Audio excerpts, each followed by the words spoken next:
And welcome to episode 7. If you are just hopping into the channel, you're like, what do you mean this is episode 7? There's 6 other episodes before this. Go check out the YouTube channel for Paracosm Entertainment. Go watch the other 6 episodes before you watch and then this come one. back. Or watch this one and have like a flashback moment for the other 6, I guess, if you want. As a reminder, this is the Daggerheart system. We are using the campaign frame In Time of Brimstone, published by Underground Oracle Publishing. Some things you see in this series are not exactly like that campaign frame. 1, because it's only 4 pages, and 2, because I said so, and I wrote it, so fight me. We've been trying, but you keep throwing dragons at us. Yeah, I'm the dragons. If you want to fight me, you have to fight the dragons. We've been over this. I am God. I am dragon. I am everything. So with that, we're going to jump back in. So if you will remember, at the end of the last episode, Marlo and Cass, you heard a lot of noise coming from in front of you as you all moved in the vehicles ahead of the cluster members on foot moving to the new location, and you came upon a field kind of cut out that had been disregarded as the new location because of some of the features of the areas around it. To see a bunch of people just running around and shouting. They had the massive red dragon chains over it, big pylons just battened down into the earth, keeping the chain to the ground. It was roaring and writhing. Saw another smaller group of people shooting crossbows with chains at the dragonlings that were flying around, trying to capture them and bring them down to the ground. Cass, you ran up at one point and tried your new gun sword on the dragonlings to try and bring it in. You missed, and you just were like, "You're like, yep, meant to do that, meant to do that." And you were trying to figure out what was going on. Marlo, you recognized that these were the Archangels, a group whose symbol is Saint George. You know, the famous saint that slayed the dragons might be a reason why they picked it.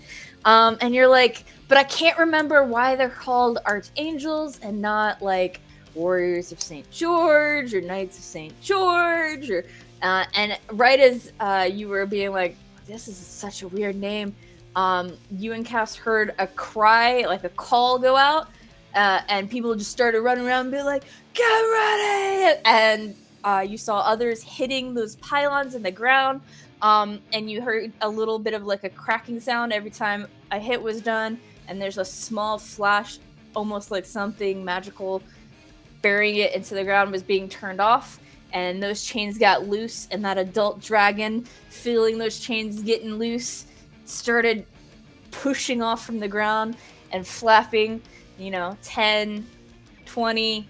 50, 100, climbing towards the 500 mark, screaming, getting ready to blow flame on those below and those attacking their dragonlings. And then there's something that you spot in the sky. It's darker than all the clouds and the blue around it, and it's just barreling down full speed.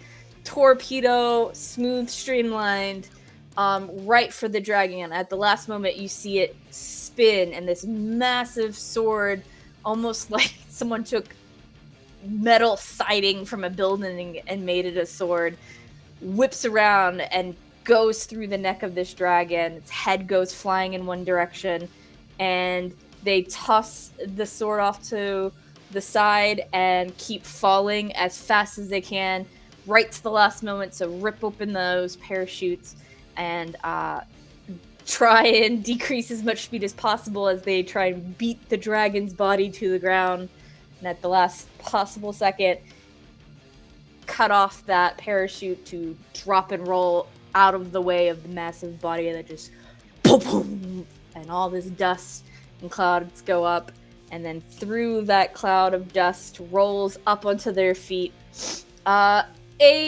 7-foot tall, dark purple tiefling woman,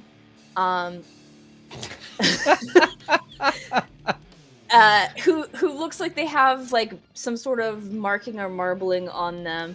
As they're up on their feet, they're like calling to the other archangels, and they're like, "Come on, guys! You can't get the dragonlings already. I just like fell out of the sky. You can't get the babies done. Like Jesus." And as they're coordinating and talking to things, you just hear Goose Goose and Vel'khan arrive. The dragonlings are now shot through with those chain arrows and are being dragged to the ground. One of them is close enough to the ground that some of the archangels are killing them. The other one's in the process of being brought down to the ground. The massive body of the dragon, because that's hard to get rid of, it's a huge dragon, is behind the tiefling woman, and you're like, didn't that thing have a head? And right as you think it, the head just onto the ground as well. As Goose Goose and Vel'khan kind of take in the scene, you hear Vel'khan go, "Beast," and the tiefling woman turns and goes, "Hey, Vel'khan! Hey, people! Don't know." Marlowe's watching Goose's reaction.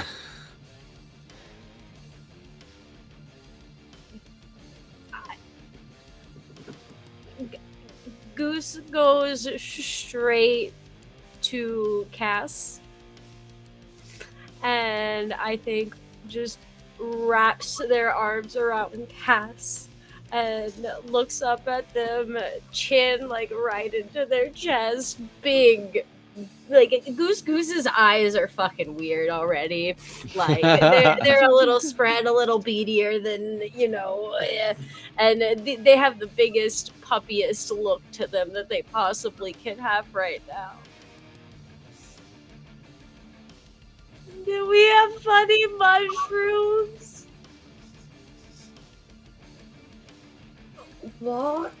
We had funny mushrooms, right? And there's not a giant dragon body without a head behind you.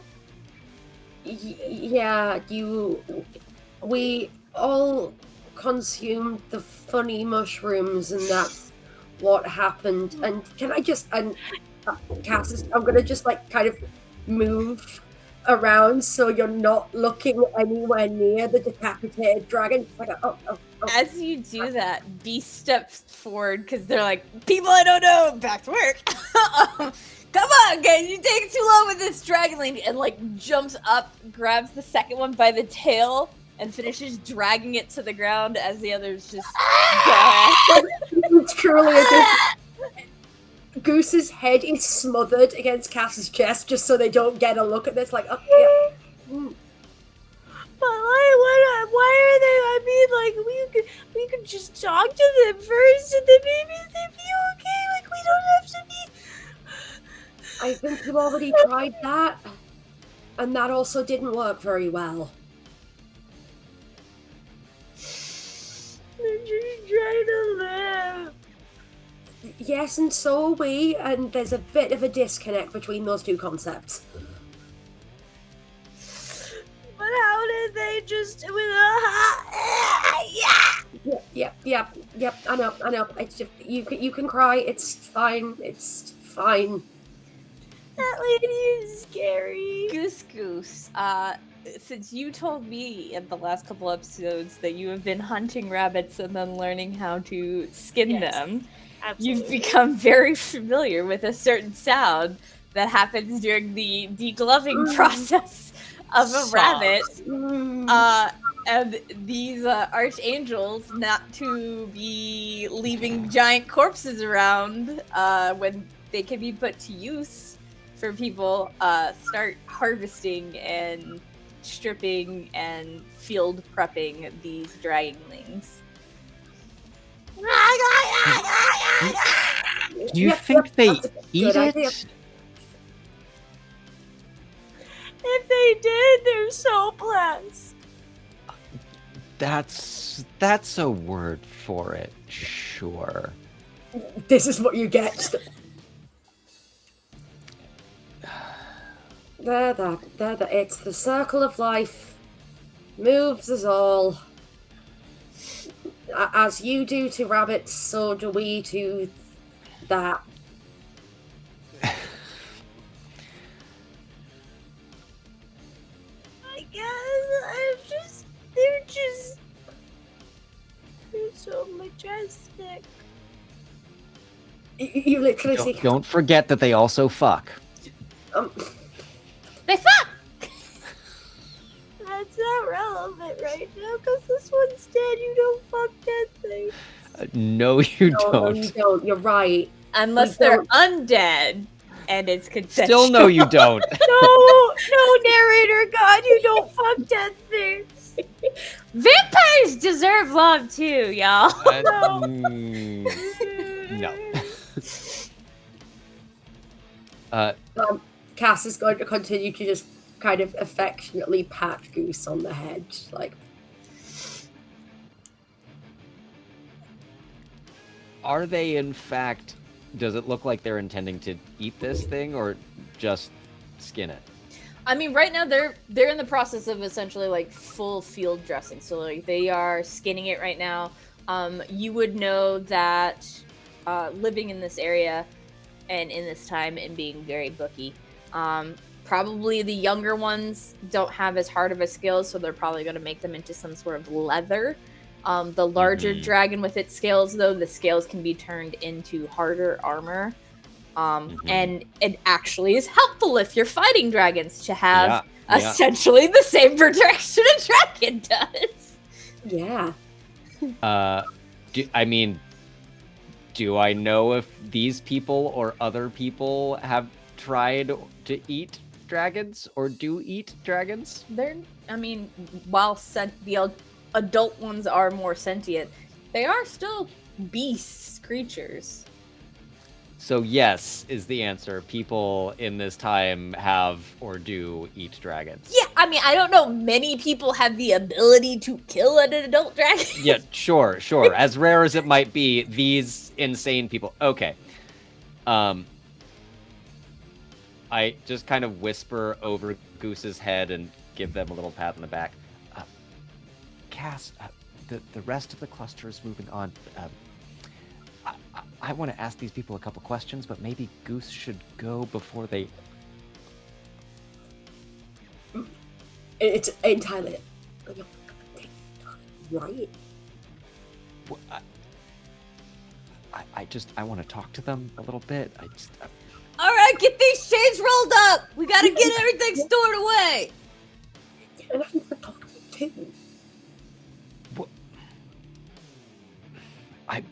I guess I'm going to talk to that person, and I'm... You know, I've heard about these people, but I've never, seen them in action. I just feel like what they know should be recorded. God, once again, we're going to get the books out and talk about some great, wonderful, cool outcomes. Yes. Danny! Quite frankly, yes. Danny, stop dicking around with that. We need to get the tent set up. It's going to take us a while. This dragon's too big for us to do in a day. Okay, all right. Drop that. Stop dicking around. Get the tents. Okay, or we can all go, and then I can come back later. But I think also she knows Vel'khan. And I want to know what that's about. That I get a little bit about, and she says that I kind of understand. Maybe she looks back at that woman again, just like, look, we're gonna put Goose. Do you think I could leave her with my? And then he says my mom, and it's just like, do you think I can leave her with? Marlo has a better poker face and does not react to Somewhere, Aluna gets excited and then disappointed. Doesn't know why. I don't want to go back. Look, you could. Um, It might be better for you to sit with Aluna right now and eat honey cakes. I got plenty of honey cakes. well, you can eat them. You don't need to make any more right now. No. I don't think, Goose, quite frankly, I don't think you want to see what they're going to do next. I really don't think you want to see this. Quite frankly, I didn't want to see a lot of things that I've seen. Sure. Hummington, get your ass over here with my sword! Stop dawdling! You haven't always had the chance to opt out. And now you do. And if this is going to make you sad and uncomfortable, then you don't have to be sad and uncomfortable. Goose Goose, are you letting Cass continue to block your view, or are you backing up to talk to them like an angry teenager? Oh yeah, no, my definitely backing up to talk to them. Oh like my an God, angry stop it. teenager. So as you back Stop up, making it worse. You heard Beast go, Hummington, get over here with my sword! Running across the field, carrying a sword that's like 10 times their size, is a hummingbird-styled fairy. Beak and all, like full-on long beak and all.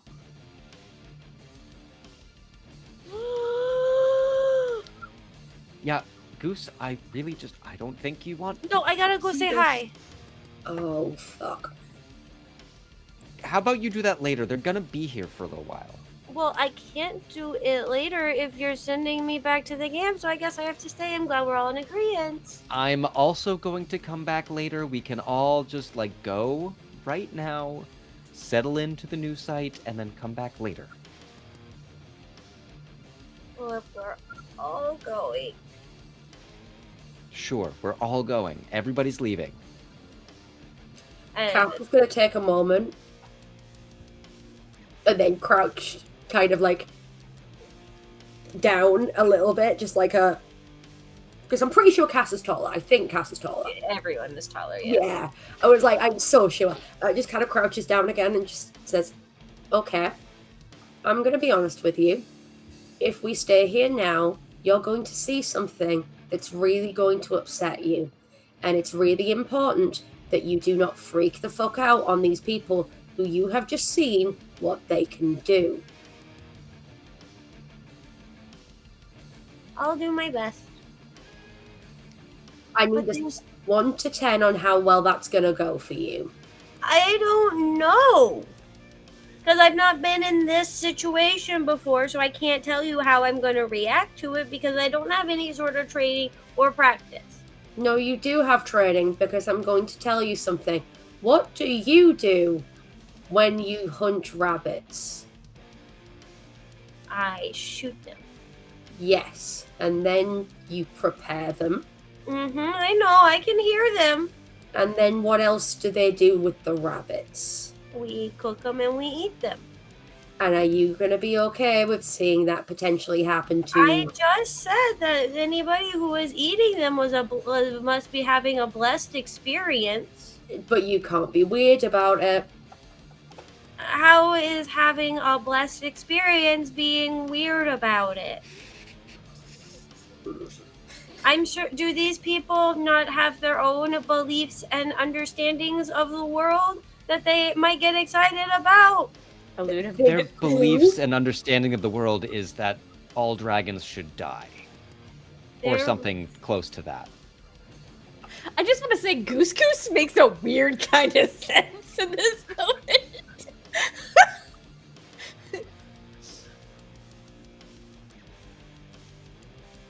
It's very much everyone thinks they should die.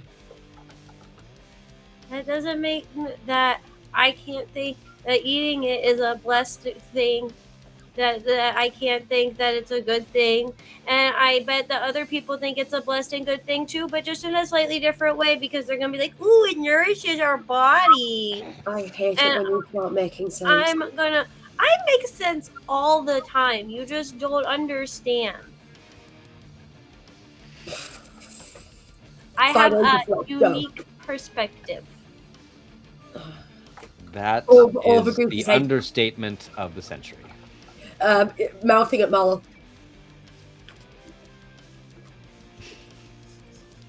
Just mouthing again. But I want to go talk to the hummingbird. Because Okay. maybe they came from where we came from. Oh, great. Probably not, but go ahead. Okay. Sure. This can only end well. I will Well- follow. Marlo said that they wanted to talk to people too, so like let's go talk to people. Okay. Cass notably is not going to talk to people. Cass is there to observe. Beast is very visible even in the midst of this chaos because, again, 7 feet tall. Ed seems to be in charge or directing people, getting groups to do certain tasks that it seems they kind of like have a set number of things they do after a hunt and a kill. And Hummington is next to them, still holding their giant sword.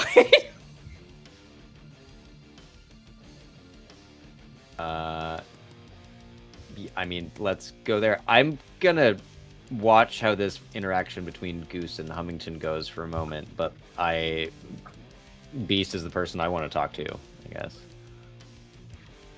Cass is torn right now between making sure that Goose has a meaningful and positive interaction with someone else, and also the 7-foot-tall tiefling woman. So kind of like between the two of them. Yeah, and I think that Beast is probably the first one to notice you approaching, and they go, "Hey, people I don't know, I'm Vel'khan! What's up?"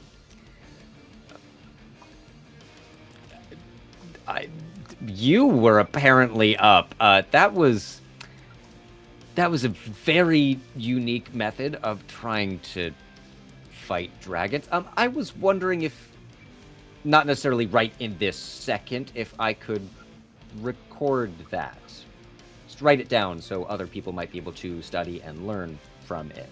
One of the bookers. Yeah, I That's mean, me. you're more than welcome to. I know y'all also occasionally want to talk to, like, people in the event or the thing that happened. Not, as long as you don't get in the way of them doing their shit, they're fine with talking with you. But, you might also want to talk to our booked person, and they look around and go, much like Goose Goose honks when they want to find someone, you see Beast go, nah! And like leaping over one of the dragonling bodies and coming is another you would almost say fairy person at first, but they are, for those from D&D, a satyr. Bottom half of a goat, upper half of a man. Coming over. This is Styles. This is our and he goes, historian Beast. Yeah, what he said, the book type. He transcribes, Beast, transcribes. Does the writing thing and sends it to HQ where they keep it all in the library place. So, y'all probably want to do the yakety yak thing. Oh, yes, I'm also interested in talking to you as someone who makes the decisions and actually does the thing, because being able to tell that story from your perspective is very, very valuable. I mean, it is pretty fun, falling out of the sky. They never expect it from above. Dragons always are like, we are the apex predator, until you're falling on top of them. That is a version of I'm terribly sorry. Marlo, this is one of my apprentices, Goose Goose. This is Cass, and you know Vel'khan. Yeah, we served together, Order of Maddened. That is also something that I'd love to hear more about, perhaps when you're not right in the middle of whatever you're about to do to that corpse. Yeah, oh, yeah, a sword. And she takes the sword from Hummington and, like, goes to put it on their back, and Cass, you hear something similar to that clicking sound that you initiated with your your sword gun. It almost seems like there's a clicking sound and the giant sword is in place and not moving anymore. The Hummington here will set you up with whatever you want. We do got a lot of processing to do. I'm hoping this location, because I see a caravan and a lot of people that I don't know. I'm assuming this is not the location y'all picked out, because otherwise this is gonna be a little bit weird for a little bit. No, we're continuing on somewhere else. That's cool. Just wanted to stop and watch what was going on. Quite frankly, watch the show if you prefer. And Sorry, I do you know have a sword gun? wanted to. Do I have what? I got these guns. Ha! Ha ha! Cass has never been so grateful that most of her face is covered with like the goggles and the face coverings. She's like, yeah, I can see. No, I mean a sword gun, and she kind of spins hers into one of the positions on the belt. How tall is Cass?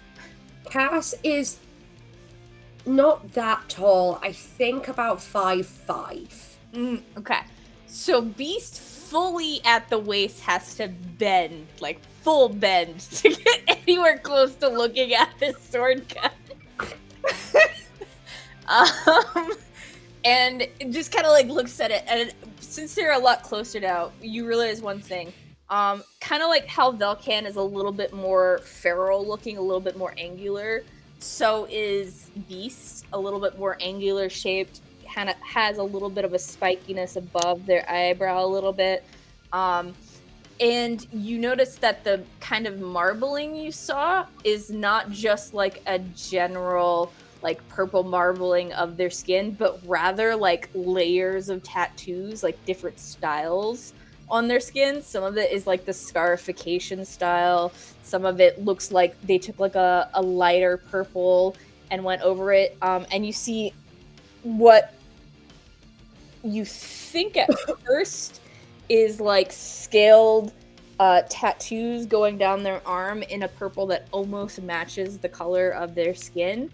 And then as they're like spending this time just like looking at it and like fiddling with it on your waist a little bit, you realize they're not tattoos, they're actual scales that like come down from the back of their neck and go down their shoulder and end up fading at some point on their arm. Cass pointedly, unfortunately, has lost the ability to speak for the first time in her natural life. So is just allowing this to happen. Yeah, so, I mean, you're saying this shoots out the... I mean, I see it's connected to... So it shoots it out and everything? Yeah, the gun's attached, and then the sword shoots out, and then I can, use it to move around or pull things to me. Henrietta, can you get here for a second? And you see a very, very skinny... almost like salamander, but standing upright person just kind of like book over, but moving at such a speed where like their body is too long and they're leaning back as they're moving forward. And they come over here and they have like decked out and artificer gear, almost like Dee Dee is all the time. And you see them like start saying something, but you don't understand it. It sounds like almost like a bubbling, popping language. And you see Beast respond and is like pointing, and they're like looking at it and asking questions. Okay, so Henrietta would be loving to hang out with you a little bit, and whoever made this thing. I mean, honestly, it seems like a lot of... I mean, I want to hit up Vel'khan because that dude owes me a drink. And it seems like Barlow wants to talk to our book guy. So, I mean, we'll be here a while if... Yeah, no, I can... Dee Dee is looking for Dee Dee after seeing the ability to fumble a conversation flashing before her eyes. Cass is like, hi, Henry, Henrietta, to the artificer. Yeah. Whoa. Yeah. Okay. Yeah, Cool. I'm gonna. she's a little excited. It shows in everything. Cool. Yeah, I'll take you to Dee. Cool. Yeah. Was nice to Right. meet. I Bye.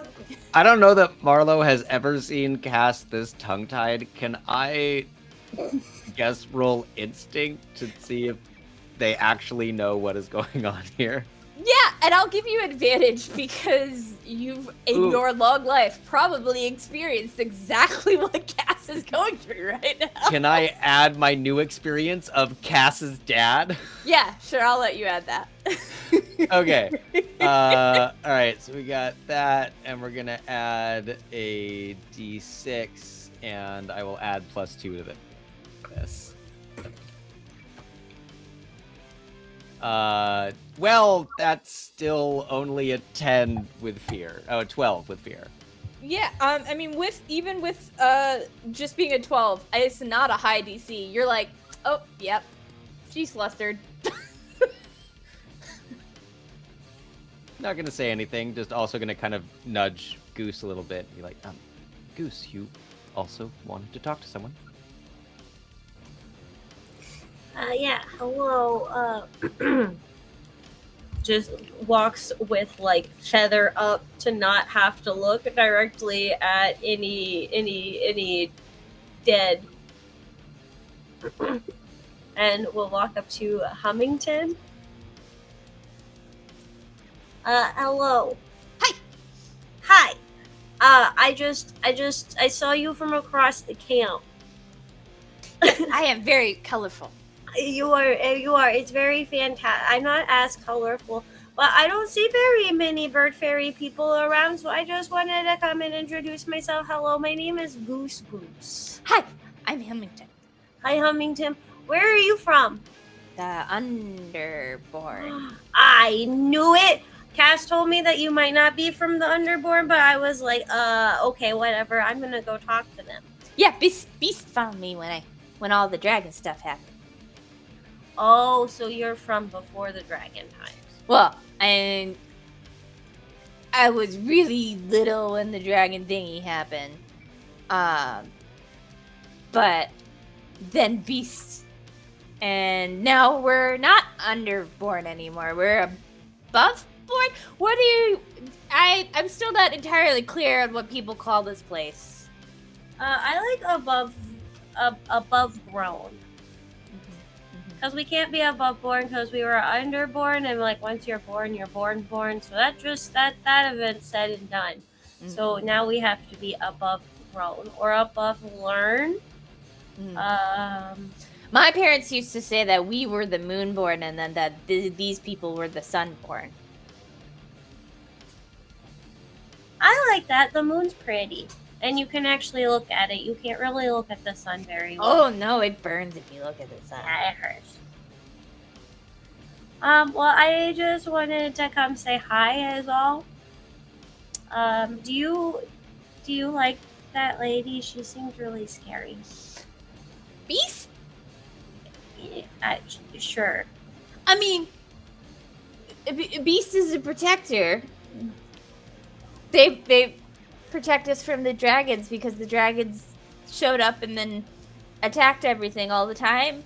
And you could almost see like I think Goose Goose has experienced this and not seen it on someone else maybe, but for the first time is seeing almost a like panic spiral happening in Hummington. No, wait, hold on. You don't have to. It's okay. And they start like almost vibrating at the speed of like a hummingbird's wings. There's no there's no live dragons. There's lots of dragons around right now. They're not doing so well. And their ruffled feathers kind of start settling down. They're like, that's right. Beast kills them. I don't have to worry about the dragons anymore. Beast takes care of them. See, I come from a different place below the ground where the dragons were like a good thing. And then everybody here has been like, oh no, dragons are so bad. And it's just kind of, I don't know. It's one of the weird things about up here. I mean, these Marlo dragons just- are bad. Marlo's just gonna quickly tap Cass on the shoulder. This might be good for them. So you think there are good dragons? I mean, yeah. Ibalish Hatan is pretty good, Excuse me. and the Council of bless you. Six is pretty good, but Like- like these ones aren't nice dragons. These ones are mean dragons. How do you tell the difference between the mean ones and the nice ones? I mean, if they try and kill you, it kind of seems self-explanatory. But like maybe from a distance, how would you? Can you, like, you know, if they're coming and then everybody's like, "Oh no, dragons!" and it's like, but those could be the good dragons, and then we're running away from the opportunity to make friends. If it's not Iblis Hatan or the Circle of or Council of Six, then probably it's a bad dragon. Well, how do you? Cass is quietly saying to Marlo during, what the fuck is a council of How six? do you know that they're I- part of the evil this is Irby asking the storyteller to please write that in the chat so I can read this Yeah, word. what the fuck was that? I'll give you the pronunciation. Thank you. And then also go to ask about, Council of Six. How do you Also- know? Do I know anything about either this? That sounds like an individual specific dragon or the Council of Six. You would not. However, you would recognize a name versus a title or a species. So I recognize that specific name? You don't recognize the name, like the name itself doesn't ping, but you recognize that it is probably a name and not a title Okay. or a species held by something. Okay. Honestly, Cass, I'm embarrassed to say this. I don't fucking know. That's a name of a dragon, I guess, but I don't know that I've ever heard of the Council of Six. This is why I want to talk to these people. I don't know anything about the Archangels, except that they apparently fall out of the sky and kill dragons. It's really cool. Yes, kind of. Terrifying, but yeah, it's actually pretty cool. It's pretty cool. And they can't even fly. How do I know how Beast would have gotten above the dragon? So you do know, much like you all have cobbled together vehicles and things, that while fuel sources have been either changed or very, very limited, that not all of the airplanes or helicopters of the before times were destroyed. So they're on some sketchy ass jerry-rigged helicopter flying situation and they jump out of it. These people are insane. They have their own deity. I don't know what you expected them to be like. I don't know, but yeah. Now that I'm hearing this, I'm just gonna keep listening to Goose and Hummington and see how much Hummington's gonna spill about these things that I don't know about. Nervous panic spiral is good for just like continuing to spill information. So how do you know if it's an Iblis Hayton or a Council of Six? If it's the Iblis Hayton. It's not Oh. like a I am a fairy, you are a fairy. It's not like that. It's like I am Hummington and you are Goose Goose. Oh, well, how do you know them? And what do you mean, how do I know them? You're from the Underborn, right? Yeah, but like, I never saw them before. I mean, you wouldn't, right? You wouldn't see them because they're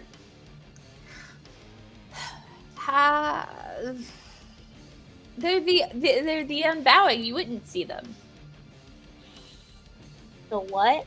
The unbowing. The unbowing. Well, Yeah, bowing is fun. Why would you not want to bow? they guide the souls of those who've lost their lives and then watch over the births of new souls. You wouldn't see them; they're the unbowing. Oh, well, that's really nice of them. If you can't see them, though, then I guess we wouldn't really be worrying about running. What about the Council of Six? Are they scary? I mean, do you find nature scary? No, I talk to trees all the time. Well, I mean, then you wouldn't. I mean, nature can be scary, right? If you're stuck out in a thunderstorm by yourself at night, that's pretty scary. And it doesn't care what you're doing when you're stuck out in it. But, rain's good for the earth because you can't grow things without rain. Yeah. So are the Council of Six weather dragons? I mean, they're nature. They're the elements. Oh. So there's like an earth one and a water one and a fire one and a air one and a And then the twins. plasma one. The twins. Yeah. You can't have light without dark. Oh, I guess that makes sense. And are they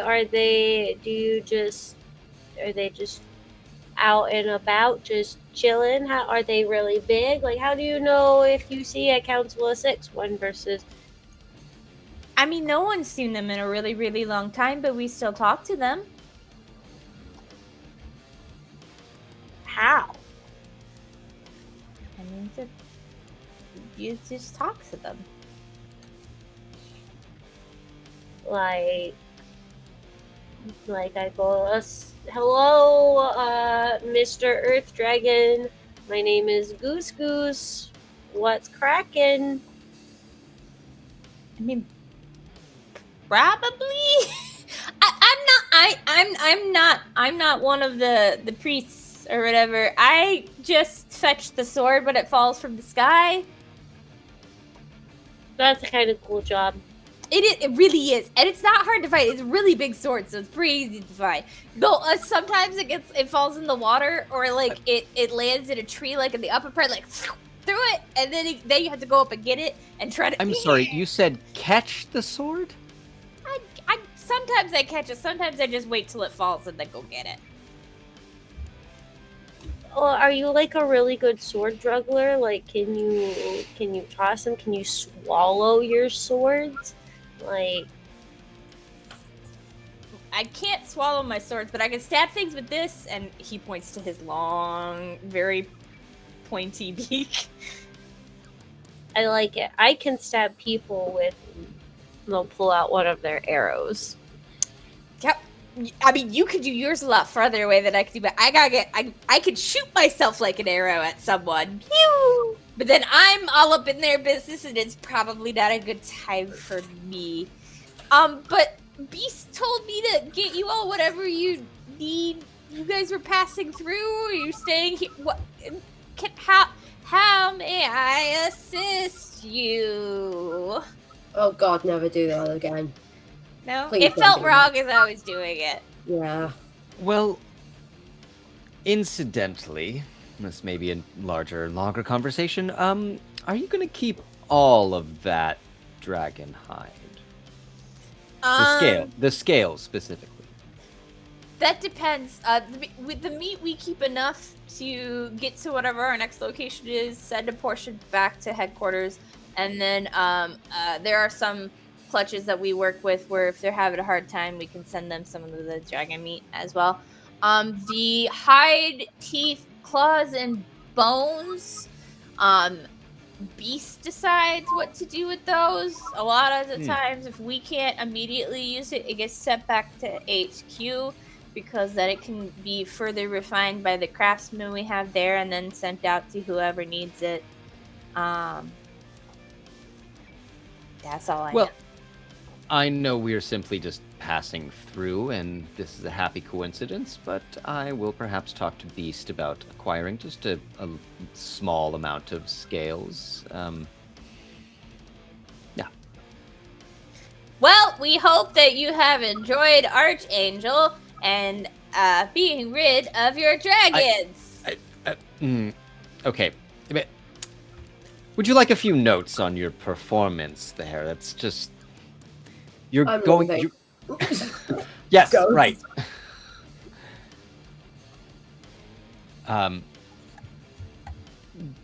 Goose Goose, did you hear what you wanted to hear? I don't know if it's necessarily what I wanted to hear, but like I got to talk to Huntington, and that was cool. It's nice to know that there are other ones like me who made it up here other than Cass. There's actually a lot of Underborn in the Archangels. Really? Yeah. Are there more just like around cutting open the dragon and stuff? Okay. Marla just quietly elbows Goose a little bit and starts pointing them out at that one. I mean, you met Henrietta the salamander humanoid. You met a satyr. There's definitely other like tieflings and other underboard around in even this unit of the Archangels. Does Goose specifically looking for fairy bird Fairy people? birds, yes, 100%. Huntington is the only fairy bird. There are a few other fairies, but they're more like flower, or you see a few other like beast-like fairies, but they're not birds specifically. They're more like a bear fairy. You see it like helping pick things up and thunder along. Yeah. I'm also gonna nudge Vel'khan, who's been there the whole time, clearly observing everything. Vel'khan. Yes. Beast said you owed them a drink, so here's the plan. We'll get them very drunk, and then I'm going to get them to agree to give us a portion of scales to make, I don't know, a shield or armor for you and Cass. Vel'khan. Something you would know is that the reason you owe Beast a drink in the first place is because last time they absolutely drank you under the table. Right. I was hoping the whole dragons being unleashed would clear me of that debt. Right.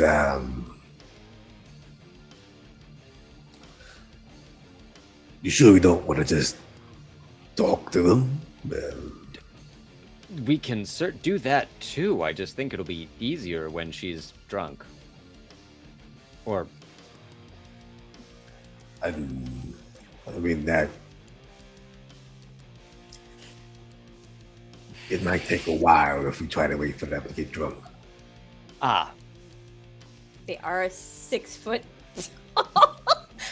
Wait, suddenly they're shrinking. It went from 8 to 7 to 6. How tall are they? Somewhere between 7 and 8, but they're absolutely muscled out. They're a giant person, and you think you're going to outdrink someone that size? Marlo? Absolutely not. I just want to like keep giving her what's his name's mushroom liquor, and then at a certain point be like, so what insane thing can I trade you for some dragon scales? I suppose I could try to coerce them into... Well, I don't think any coercion is necessary. I think they were going to come and try to have a drink with you once we reach our camp anyway. Just saying, like, let me know and I'll come and not drink and make a deal. Well, you don't understand. I tried to outdrink them once before. I nearly died. They were still sober. Fair enough. Wow, must be difficult being that large. And you see, I think at this point, you see kind of off in the distance because they walked off to go do things. Beast just like fully picks up the body of one of these dragonlings and just throws it over their shoulder.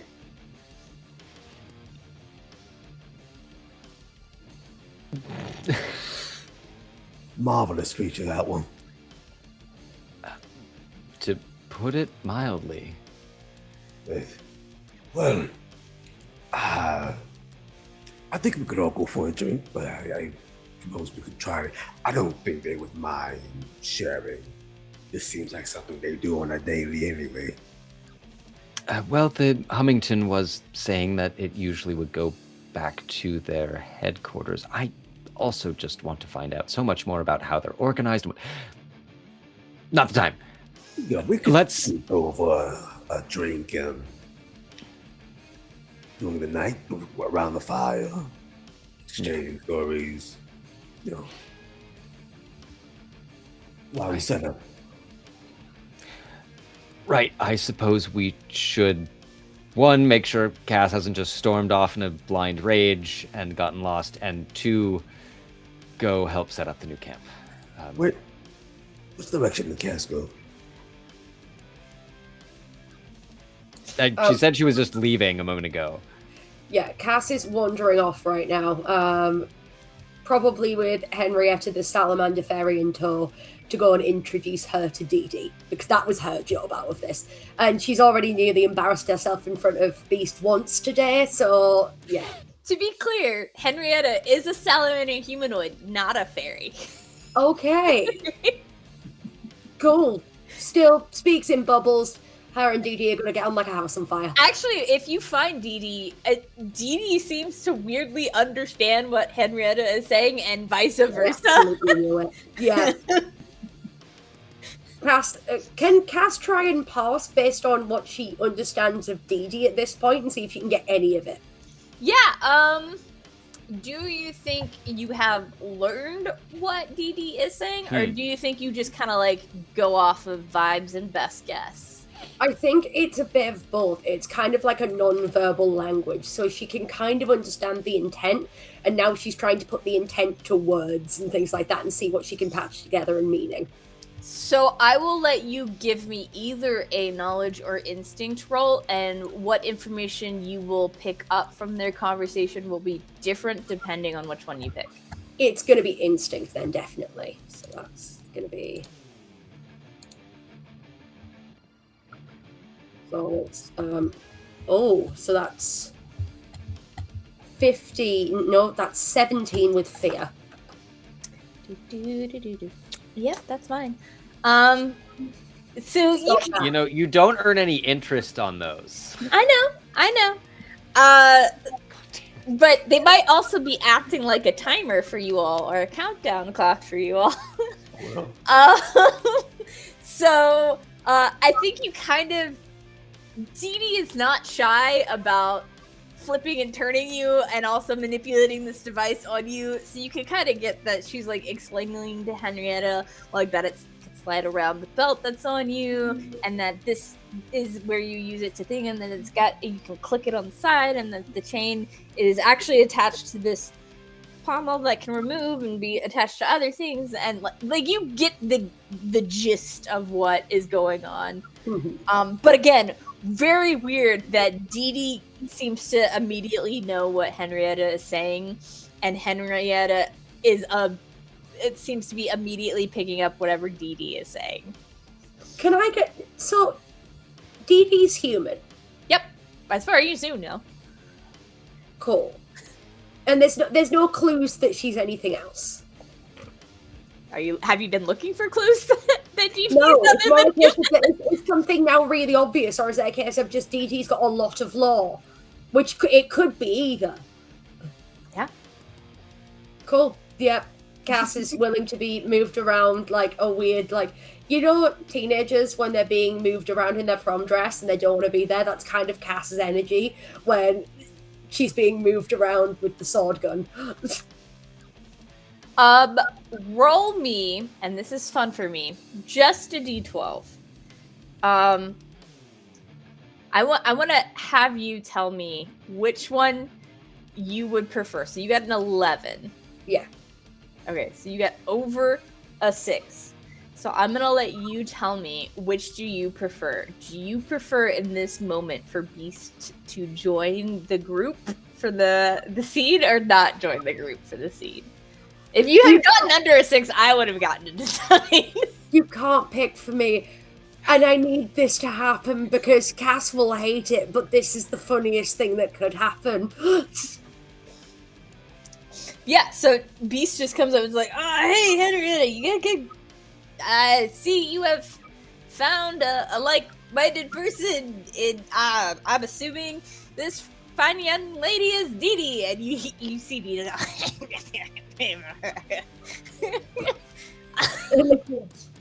The mouth.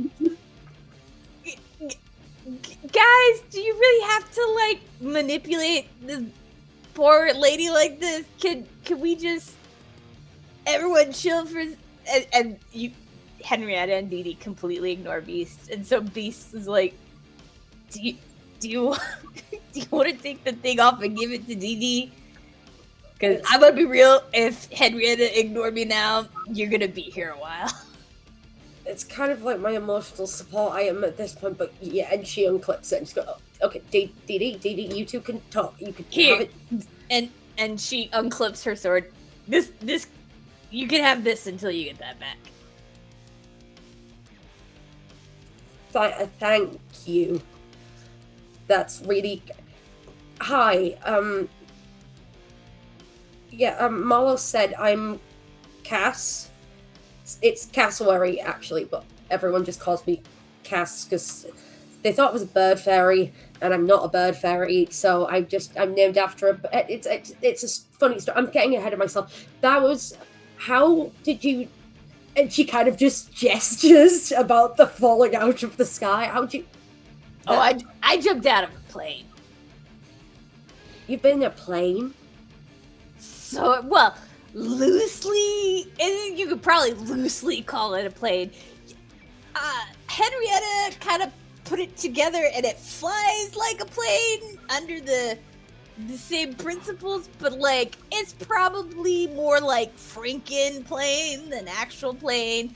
It's honestly probably safer to jump out of than to stay in. I don't think that Dee Dee would give me a plane. Actually, I'd never asked. Maybe she would. I mean, do you want to go jump out of a plane? I can jump out of a plane. Yeah. Yeah, that sounds kind of fun, yeah. And they kind of pat you on the shoulder and be like, and don't worry about the name thing. My name, I mean, everyone calls me Beast. I don't even think anyone remembers what my actual name is anymore. Honestly, I don't either. I've been near the dragon stuff for too long. You don't Anyway, remember it? I mean, no, I've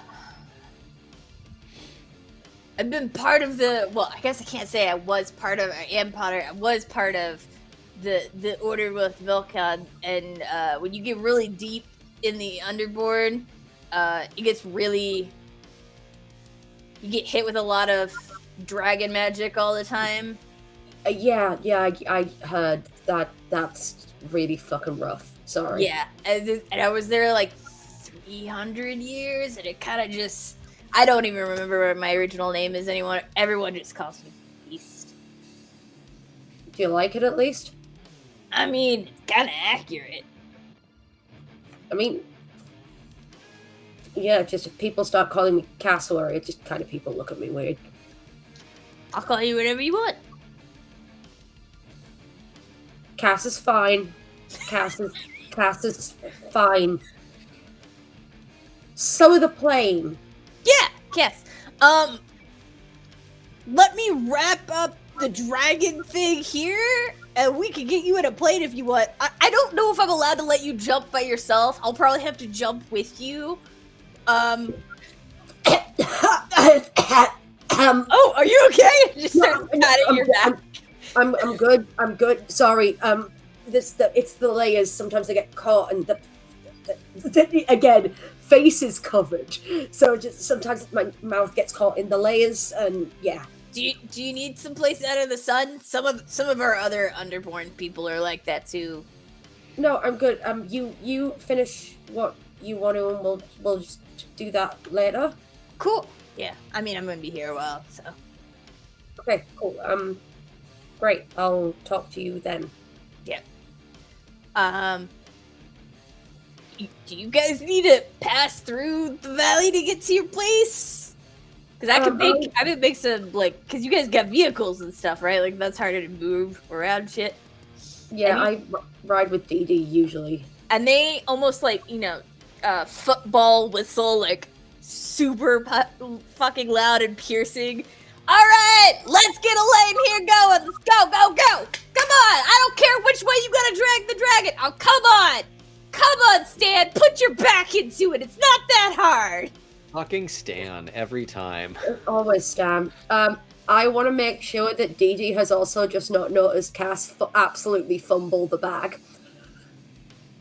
Let's see. Oh, come on. You like, that lady isn't watching you with one eye at all times. That lady is too distracted talking to Henrietta about gear. Damn it. But and I know anyone else I know we were watching back this with... on. Well, I think we were back with Goose Goose, and Cass had run off with Henrietta, so... And yeah, as much as I would like to have seen that. And as a dad, be like, don't jump out of a fucking airplane that is built by a ramshackle at spare fucking parts, but... I think I don't think I saw that. You do hear that ear-splitting whistle and Beast shouting at people to make a lane. I think pretty quickly after that, enough of an area for you all to drive the vehicles through to the other side clears up. How are the rest of Kaelstrom reacting to just corpses of dead dragons that they have to drive and or walk through? I mean, no one is reacting like Goose Goose. Some people, like Erica, have a big ass smile on their face. Some of them are probably like cheering and being like, woo!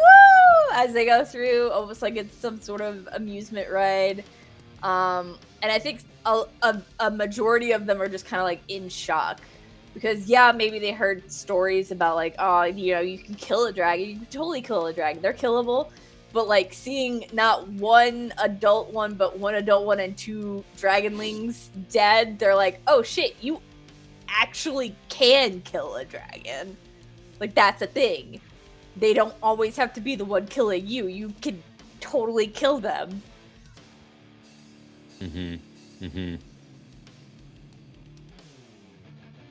How's Goose Goose doing? I think Goose Goose is processing. I don't think Goose Goose realized that other people from the Underborn disliked dragons as well.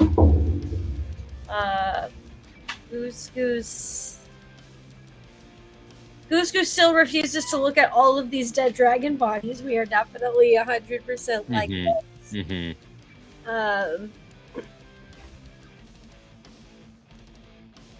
But there are thoughts to be had and opinions are forming. But I don't think they want to talk about it with anyone. So as the caravan starts to move and things are being cleared out, they're probably going to go back to it.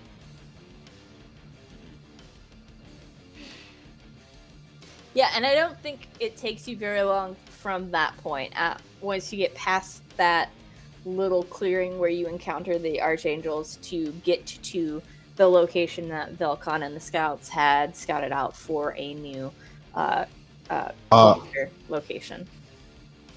I mean, are the archangels, are they coming with us, or are they going a different way? They're currently staying in this clearing because they got dragon bodies to skin and dice up and dissect in any way, whatever way it is that they do to handle it.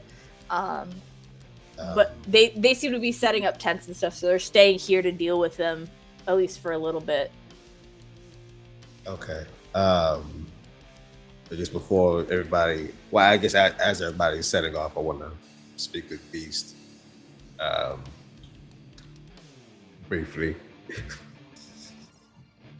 Yeah, come on. It can't be that hard to pick up a dragon. I moved the whole dragonling by myself. Come on, Stan. Beast. Hey, Vel'khan, what's up, man? How you doing?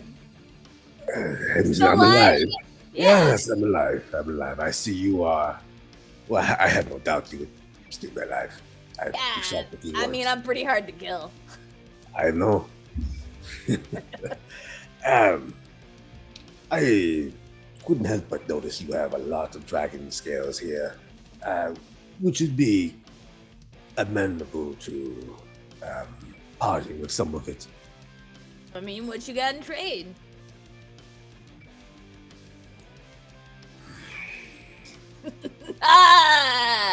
See? Same old Vel'khan. Look, here's what I'll do for you. We can play a game for it if you want. What kind of game did you have in mind? Beast? Oh, little nostalgic dice game like we used to do in the Underborn. Sure. Yeah, that old game. Yeah. It's been some time. It's gonna be fun. You gotta keep up this time. You can't pass out from the shots. I've gotten a bit hardier thanks to these times we've been in. I should be okay. Yeah, keep it up with cause Yeah. More or less. Cause I'm gonna be real, these above grounders are a little soft when it comes to drinking.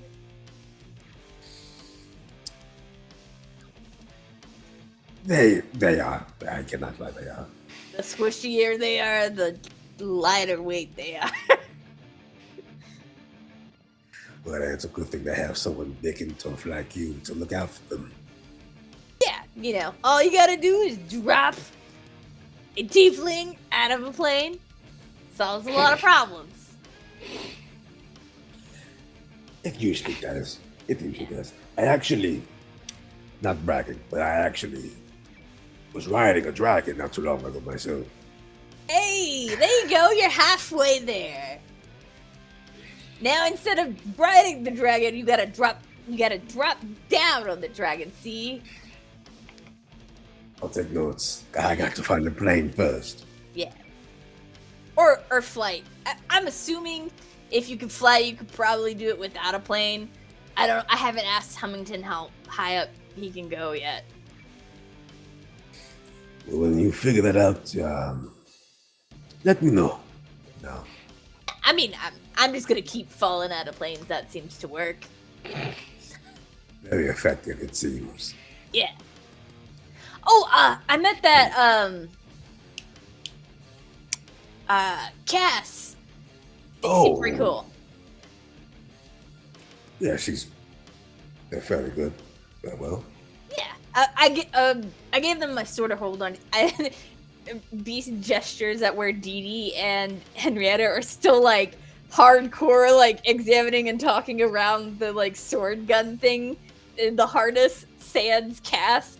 I thought it was probably better that they not be in that while they do whatever crazy thing those two do.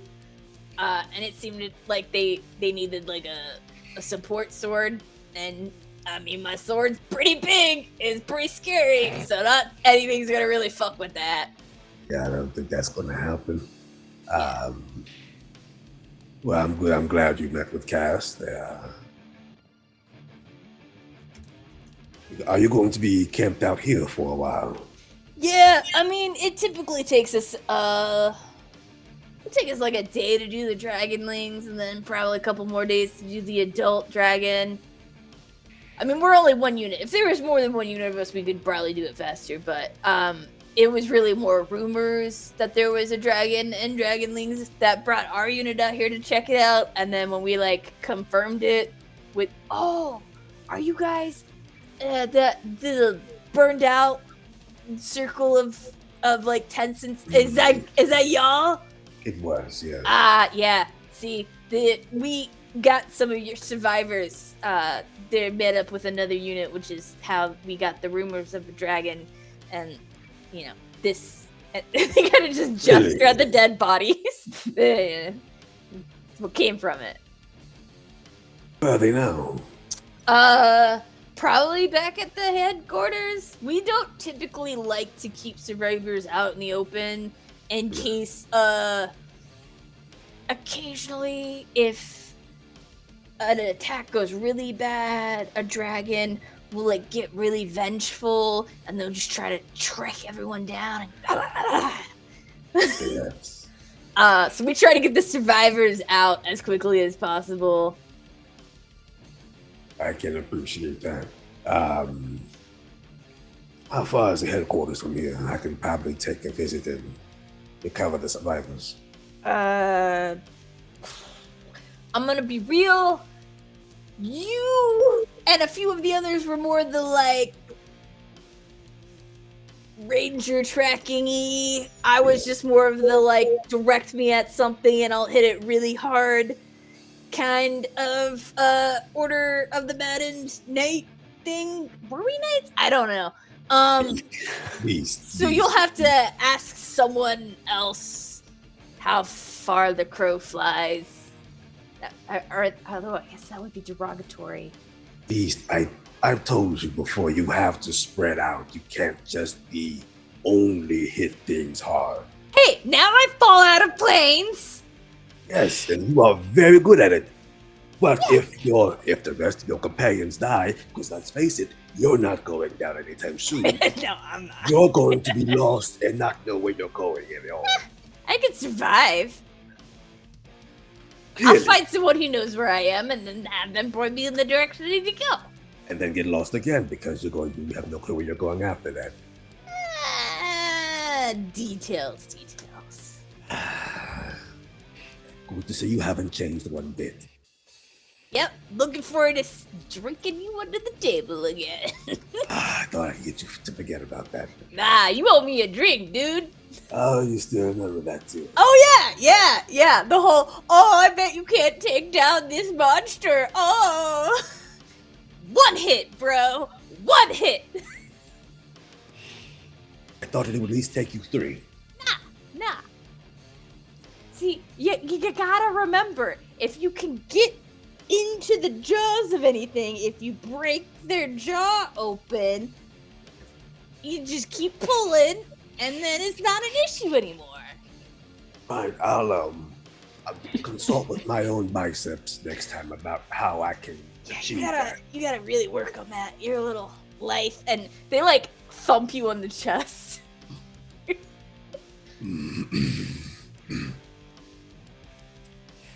Right. Well, shall we get this game started then? I mean, don't you need to help your people not get lost in the woods? Yeah, that's what the rest of the scouts are for. It's like, yeah. You seem really adamant on the whole not getting lost thing.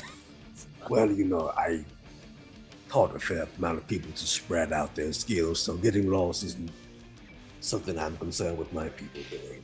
You should probably focus more on the dragon protection thing, because that little husk of a former location seems a little lacking. I'll be honest, that one caught us by surprise. I had literally one word of warning before it struck. And you see, it don't matter if you get lost, if you get dead before you can get lost.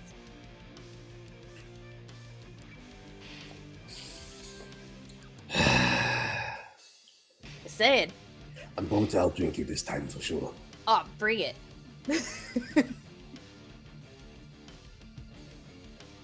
Now go get your thing set up, and I'm pretty sure that Talker and the Goose one and Cass, we're gonna stop by later. So make sure no one gets lost on the way over here. You don't get lost by staying here. So I should get you a leash. I mean, hey, what do they call me? The beast. Yeah. So how to And get they a just murder kind of case. thump you on the back really hard. Oh, I'll see you soon, and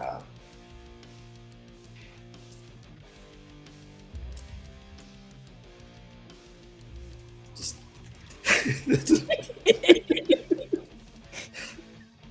I just pat their arm.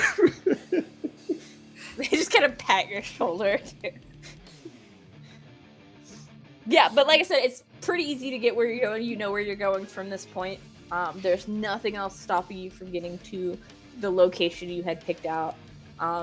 You don't have as much stuff to set up as you normally would do because of the dragon attack. So it's pretty quick to do a camp set up. I think at one point you do see Hummington standing outside your new circle, like they're waiting. Who was Hummington again? Hummington is a hummingbird fairy that was kind of acting as an assistant to Beast and also was talking to Goose Goose. Okay. And they're coming around after we've already set up and everything. Yeah. You have like several hours pass and you all have gotten things set up and then you see them kind of just waiting. Did I see them talking with? Yes, you saw them talking to Goose Goose.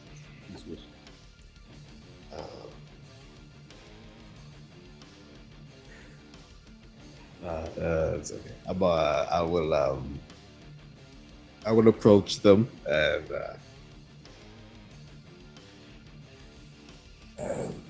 I hope we're gonna keep you waiting long. Oh, it is my job to wait. Beast told me to wait until you guys were ready. Something about making sure that you didn't get lost.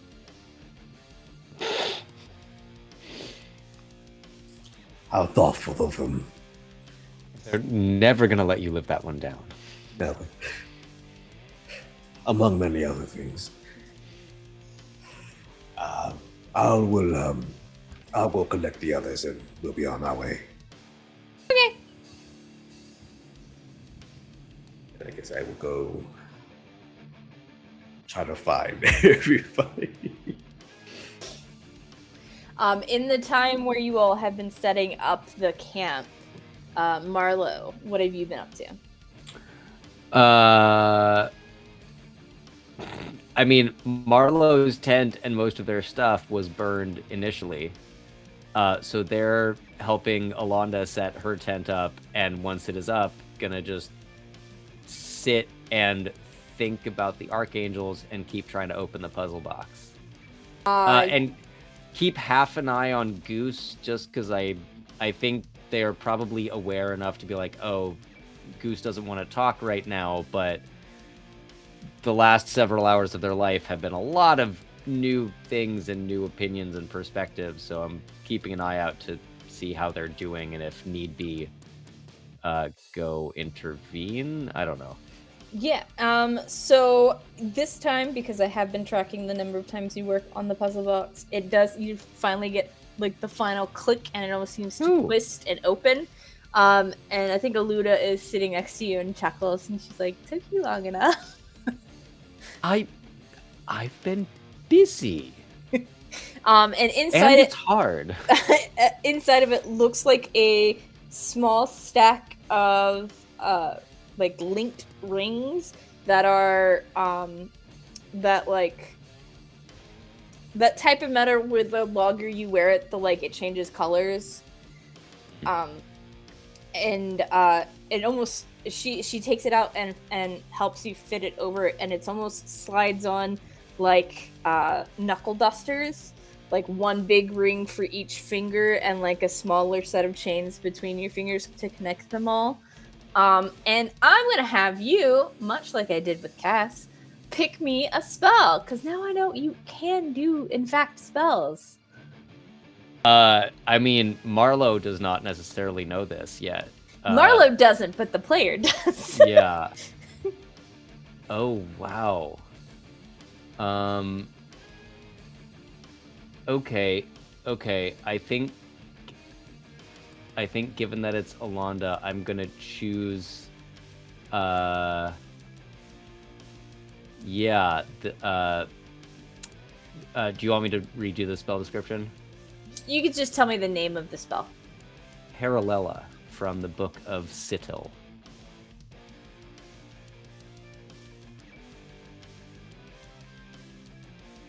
All right. You get as you kind of like fiddle with it and move, you like almost see like flashes of something like moving around the rings as you're like moving your finger. And Critter, you know that this spell might have a little something additional to it when you cast it. Marlo, you almost feel like a buzzing, zipping feeling moving between the rings and around your fingers. Ooh. Did you make these? I made part of it. I'm not a metallurgist myself, but I know people. You are very talented in any number of ways, and you do know people, it's true. This is lovely, thank you. Welcome. I thought you would get a kick out of it. I had hoped you would figure out how to open the box before, I don't know, trying to fight dragons. But I didn't try. I always run. I had no intention. Fair enough. And Goose Goose, what, when the camp is being set up and has been set up, are you doing? After helping do whatever Goose Goose needs to do, I think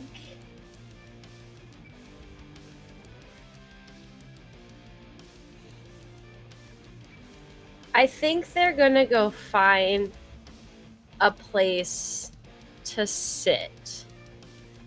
And I know, wild, Goose Goose sitting. And I think they're gonna find preferably somewhere near either a tree or a small roly-poly pill bug type situation. Anyways, the point being here, Goose Goose is gonna talk to something that's not any of these people. Who are you gonna try and talk to, Goose Goose? Huh? Who are you gonna try and talk to?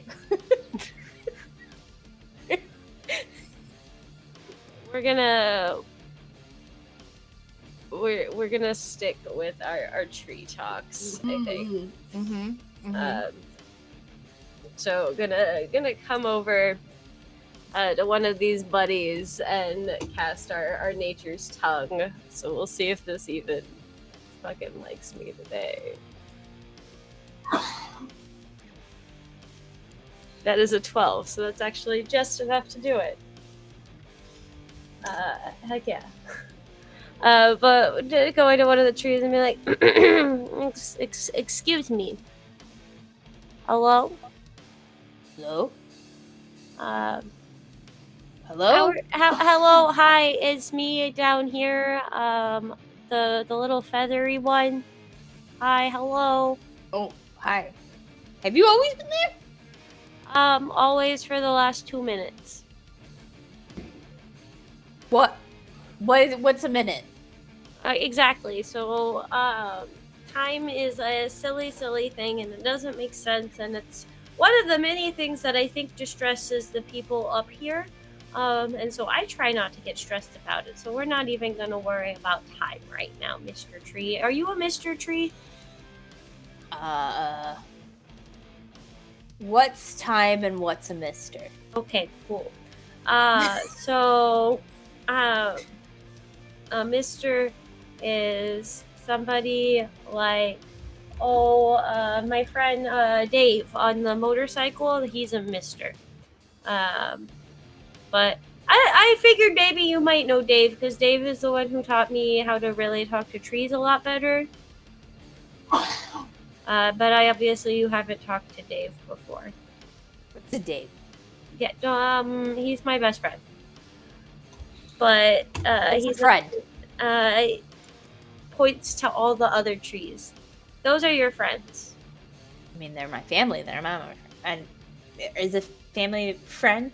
And you almost hear like this, you know, that very distinct sound of like the cracking and popping that happens in the dead of winter when the sap is too cold in a tree. Yes, your family can be your friends and your friends can be your family, but your friends don't have to be your family and your family doesn't have to be your friends.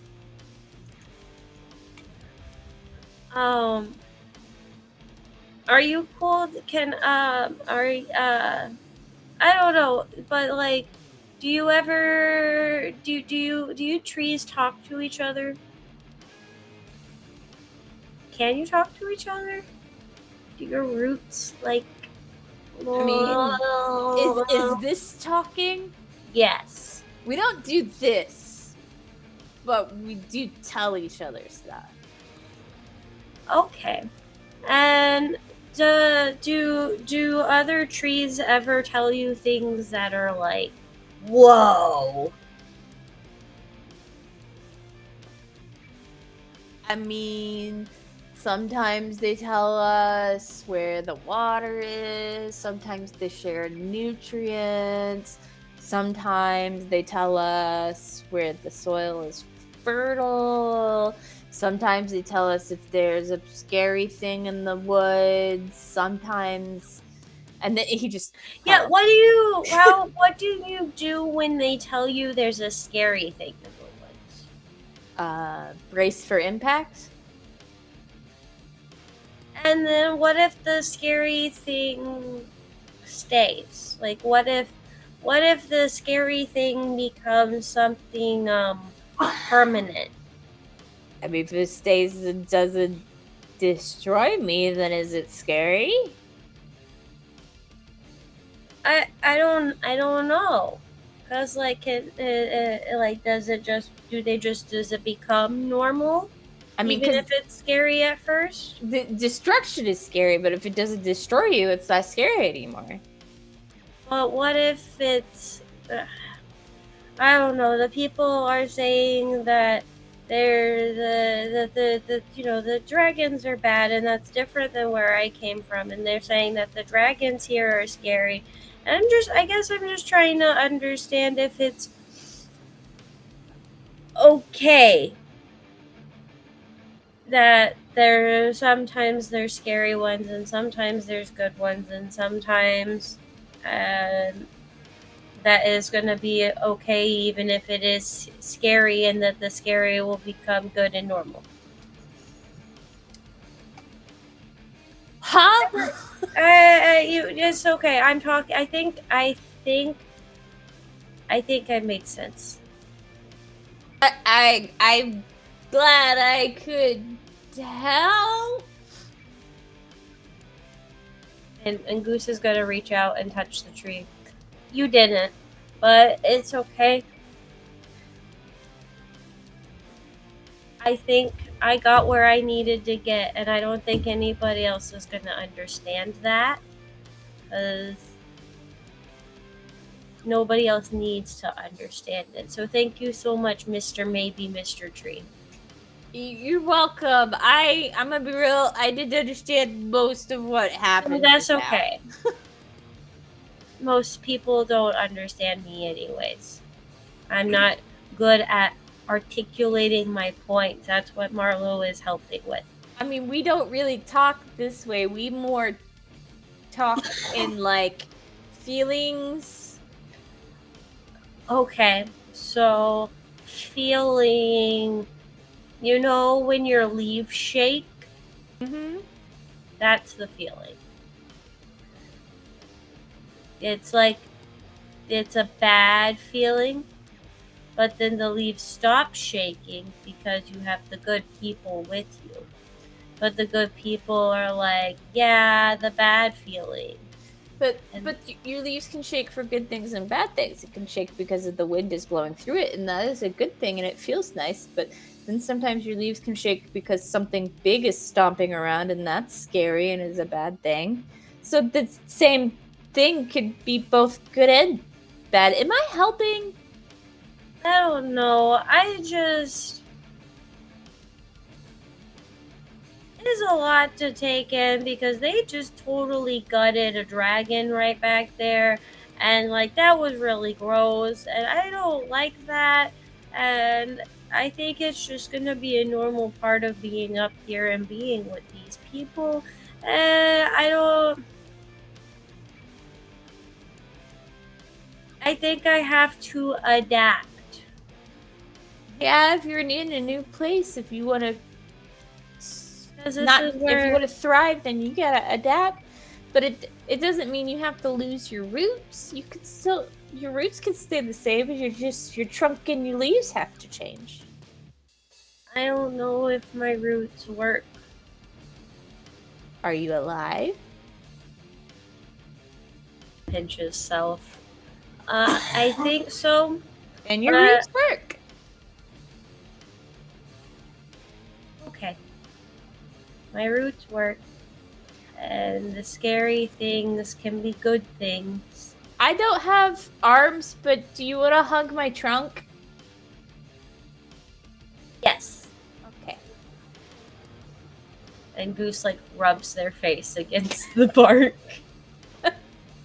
We're trending so wholesome compared to like where both this episode and this series started. I'm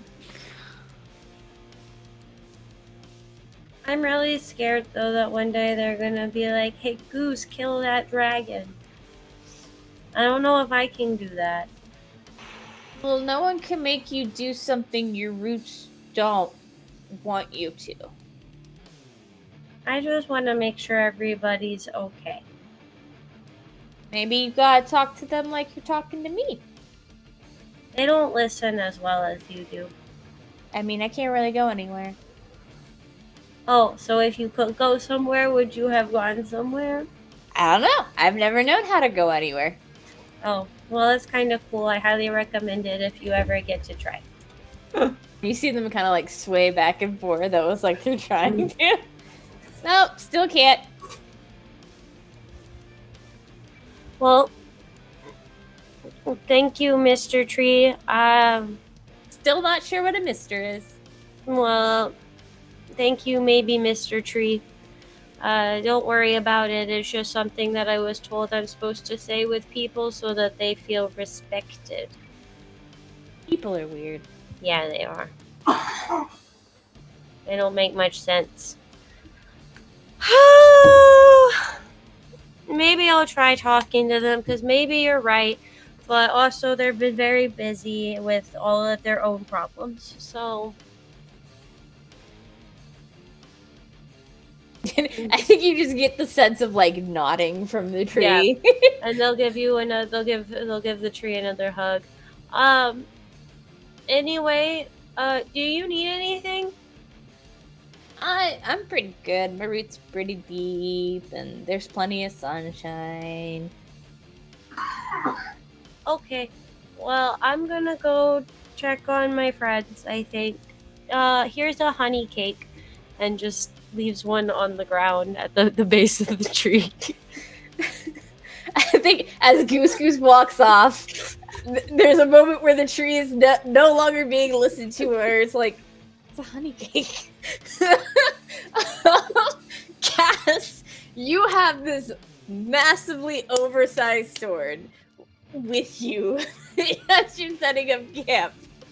What are you doing, and how are you managing this sword in this space? How big is the sword?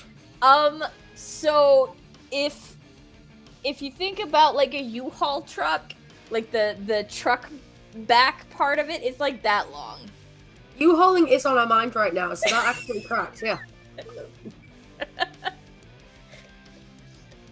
Yeah. Can't imagine why. It's a truly ludicrously long, massive sword. I think that using some kind of like belts and things that she has on as like ludicrous accessories anyway, because she's an edgy emo elf. She's going to try and take those off from where they are around her waist and try and fashion them to like strap the sword to her back for a bit. I think that's the plan. Is the sword longer than Cass is tall? Yes. Perfect. Because, okay, just to help you visualize this, right? Beast is like somewhere between 7 and 8 feet tall, and they wear it diagonally on their back.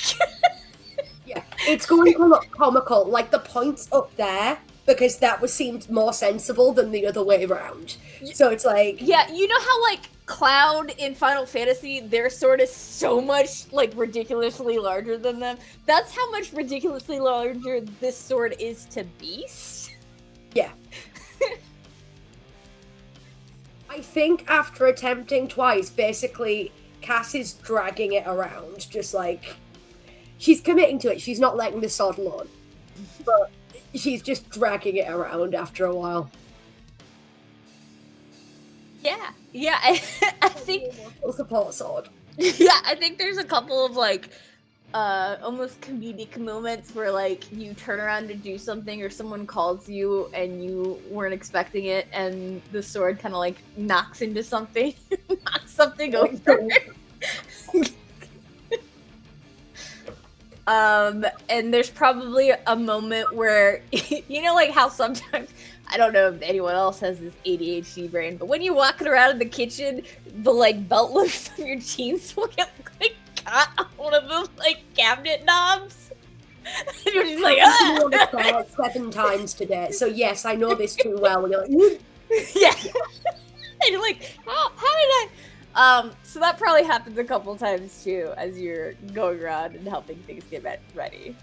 If anyone ever caught this happening while Cass was kind of setting up and she had any kind of laughter from the cluster, she took down the goggles to give the death stare, like just to be sure, where it's like, I don't want to fucking hear it. I think you definitely do hear that, and I think at one point Dee Dee is one of the ones like chuckling at you.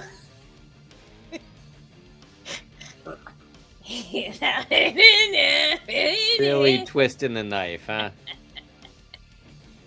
Goggles go back on so Dee Dee cannot see Cass blush. I think they still kind of like hobble over to like poke you on the side a little bit.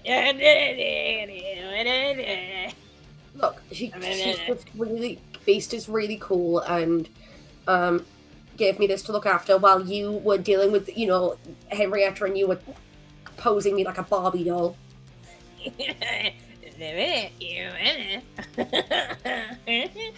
Like hobble back.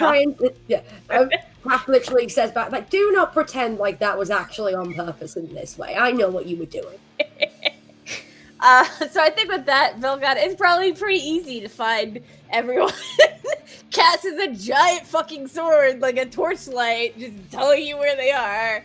Marlo is predictably with Luna, and Goose Goose is talking to a tree. It's all baseline normal activity for all of us. That's normal. Business as usual. God. I guess I'll probably find. I guess probably Cass first, considering there's probably a trail or something. You could probably trail through the dirt. You could probably spot a good like foot or two of the sword above the tents that are being set up. That too, yeah.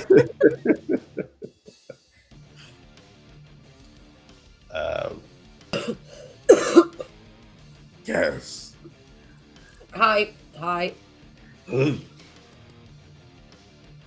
It's just me. No, I just have to hold it. It's really big. Are you comfortable at all holding that? Yep. Super comfortable. I'm just holding it. Okay. Kind of tries to spin it, fails. Holding it for Beast. Yep. Beast told me they gave it to you. I didn't. I thought they were not being serious. I should have done better.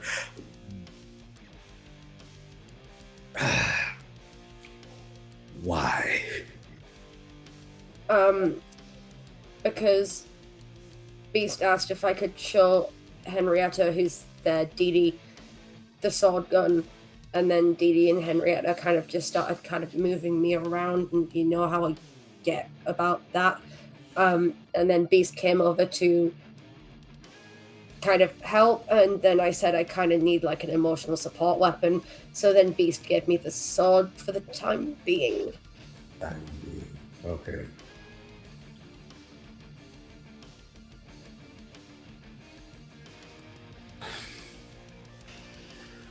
Well, we're going to be seeing Beast again. Cool. Great. Yeah. Great. Cool. You're okay? Yeah, no, great. Amazing, sorry, fantastic. Chipper, like, what words would Marlo use in this particular scenario? Yes. Breathe. I am breathing. I'm breathing perfectly fine. Okay. Well, I believe it's Henrietta. I think they're waiting up in the front. You could go there and wait. I'm going to go fetch Goose and Marlo. Great. What? Awesome. Cool. Doing that cool. Yeah, I'm just gonna and just kind of wanders off. It's good day. Real good fucking day. It's a real good day. Real good fucking day. Real good fucking day. So as you walk up, you don't see Henrietta, the salamander humanoid. You see Hummington. Just kind of like standing there waiting. Hello. Hi. What's up? Sky? No, I mean, yeah. Are you good? Yeah, I was told the Beast sent me here to make sure you. I think they were and they lower their voice in that way a kid does when they know they're not supposed to say the word, and they go, "Fucking with Vel'khan." Beast sent me over here to make sure they don't get lost on the way back. You see, Cass got. I mean, they could get lost. They could, like, Vel'khan. That could happen. Sometimes Vel'khan just disappears for a little bit, and we don't know where they are, and I don't know if they're getting lost. Like, genuinely, they went away for a week recently. Yeah, I mean, they could haven't been lost for most of that week. Yeah, and so much happened in that week, and they were just missing. And then they came back and said they'd been gone a day, and they'd been gone a week.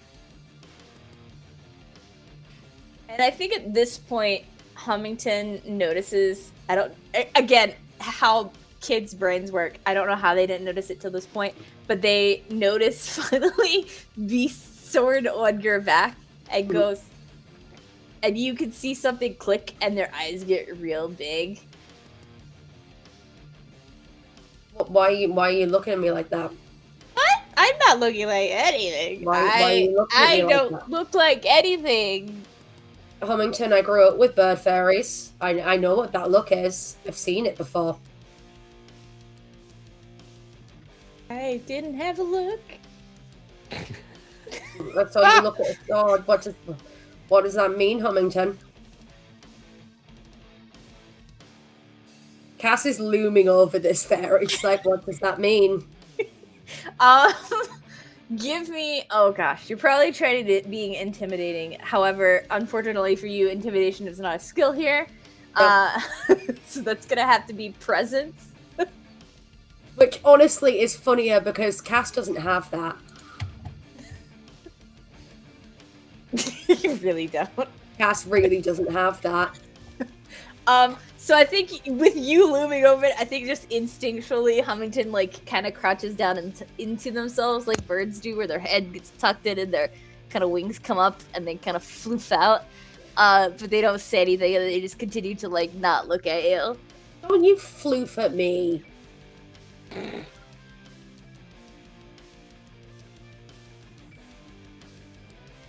Look, I've got a favour to ask you, regardless. Okay. So my little sibling Goose. I like Goose. Good. I like Goose a lot too. Goose hasn't really been able to hang out with anyone like. Oh, sorry, them. Keep forgetting to do that. Fairies like them for a while. So it'd be nice if you wanted to hang out with them. I like Goose. I'm fine with hanging out with them. Good. We typically go in and like often play when the older archangels do the whole drinking dice game thing, because Beast won't let us participate in that yet. Once again, Cass is just like, that's very, very considerate of Beast. But yeah, if you could maybe talk to Goose more, that would be good. I'm fine with that.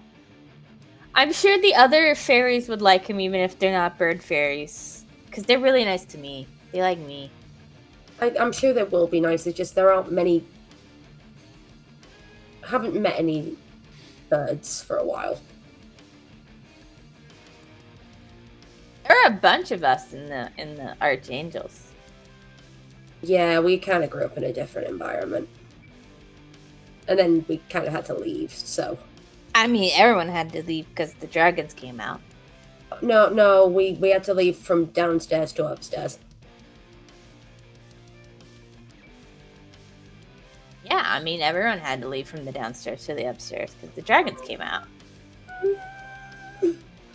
You see, Castor like, yeah, you're right, actually. It just timings were different depending on the place, yeah.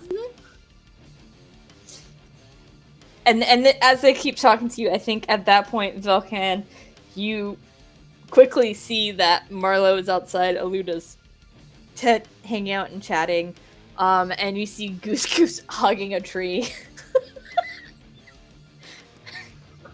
As one does. Yeah. I don't think Vel'khan's ever had a normal experience in this camp. I don't think it's ever happened. Well, Not I a mean, day. who's to say what normal is, right? This is totally normal for us. Marlo has their shirt on at this point, at least. Oh, thank goodness. Okay. I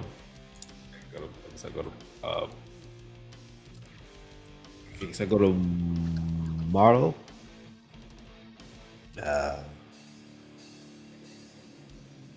You're outside the tent, right? Or inside?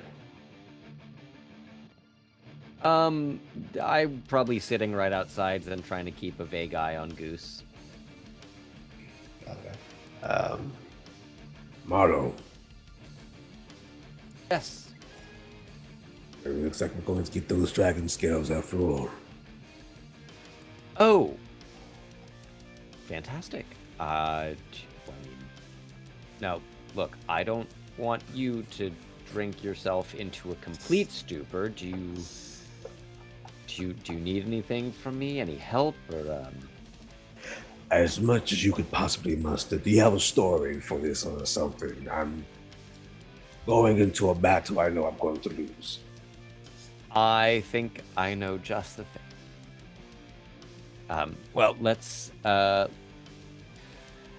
Goose does seem to have a large fondness for that tree, but perhaps we should collect them and head back to the other camp.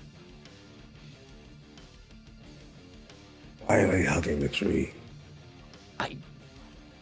don't know, but they've spoken to several trees before, so it's possible they had some sort of conversation, and this is the natural outcome of that.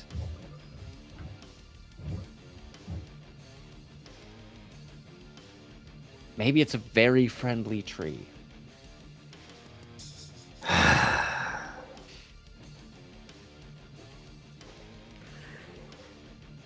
I'm too sober for this. But let's fix that. And as you say, let's fix that.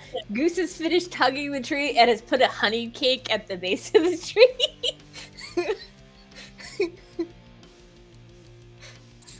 As one does. Did they just give the tree an offering? Yes. You know, my apprentice does so many things that I could question, and I have just, at this point, learned it's better not to. If it's not actively harming someone or likely to lead to harm, then I think it's fine. The worst thing that'll happen is it will get eaten by ants by the time we get back. Fair enough. All right. Well, you're welcome to come along. Oh, yes. I just want to grab an empty notebook and something to write with. 2 seconds, and I'll duck back into the tent. I think, as always, have, paper and writing implements, and just looking for, a new, relatively blank notebook to start recording all the stuff about the archangels that I didn't know. So, how awkward does Cass want me to make the next set of interactions be? Because right now your dad is going with you back to the camp. Do you want your dad and your mom to go back to the camp? Look, it's just biology. We're not actually your parents. Your parents were terrible cultists who stole you from us. We're I know, just but it's probably friendly still strangers now. awkward as fuck. That would absolutely be something I'd agree with you on, except you just took an experience called Cass's dad. I didn't know what else to do. What other experiences have we had? I think make this the worst thing. Honestly, in comparison to everything else going on in Cass's life right now, this is up there in terms of the most normal things that could be happening. This is normal. So I duck back into Alonda's tent and grab a blank notebook and pen, and I guess bring her with us? That's what I was like, how awkward do you want me to make this for you, Cass? Kill her. Kill her. Okay, yeah, Alunda will come with Marlowe. You'll see, I'm assuming Vel'khan also grabs Goose Goose as they walk away from the tree after having said goodbye.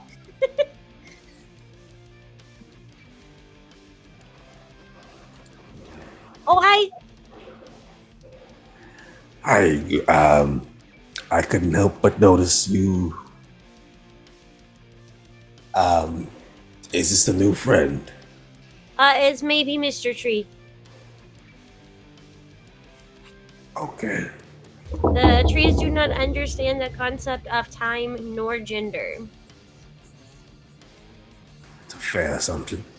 It's not an assumption. This is something that maybe Mr. Tree told me.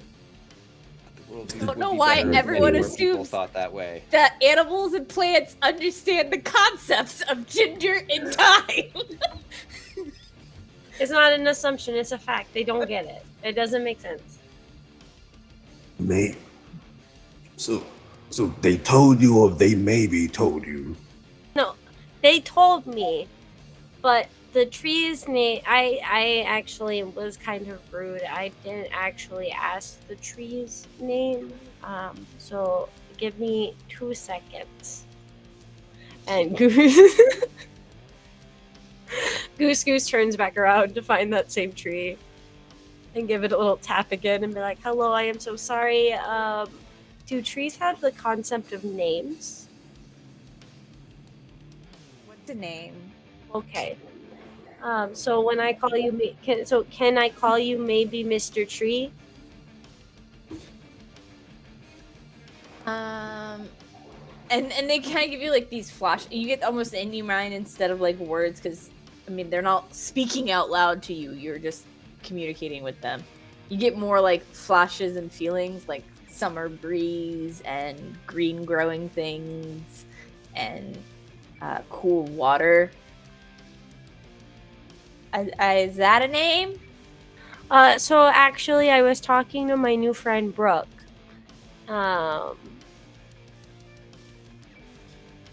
So not maybe Mr. Tree, but Brooke Summer Breeze here.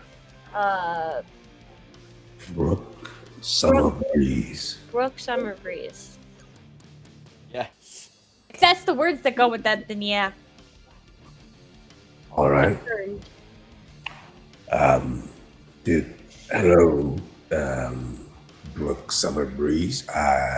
This is a bridge just to be at you. That's how they say hello.